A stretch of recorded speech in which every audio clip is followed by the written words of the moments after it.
ন্যায় বিচারের সেই মঞ্চে হাজিরাকালে অভিযুক্তদের বিশেষ কিছু সুবিধা দিচ্ছে একটি চক্র। বলতে পারবো আমার কর্তৃপক্ষকে জিজ্ঞেস করবো, আমরা ফোনে কথা বলাই না ভাই। আপনার ফোনে কথা বলেন না? না, শুধু আমরা বাইরে তত্ত্বাবধানের জন্য, আমরা ভিতরে কেউ না। এটা ভিতরে যারা আছে তাদেরকে জিজ্ঞাসা করেন, তারা এটার ফিডব্যাক। এখন টেলিভিশনের গোপন ক্যামেরায় ধরা পড়ে আইনের তোয়াক্কা না করেই আসামির হাতে মোবাইল তুলে দিয়েছে 3 পুলিশ সদস্য। আর সেখানেই শেষ নয়, ফোনালাপের পুরোটা সময় তাকে পাহারা দেন এই আইনের রক্ষকরা।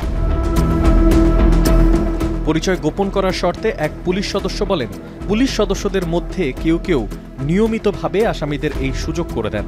জানা যায় প্রতিটি ফোনালাপের পেছনে থাকে নির্দিষ্ট আর্থিক লেনদেন, যার পরিমাণ নির্ভর করে অপরাধীর পরিচিতি ও মামলার গুরুত্বের ওপর। বিভিন্ন থানা কিংবা হাজতখানা থেকে আসামিদের বা অভিযুক্তদেরকে নিয়ে আসার জন্য এই সমস্ত প্রিজন ভ্যানগুলো ব্যবহার করা হয়।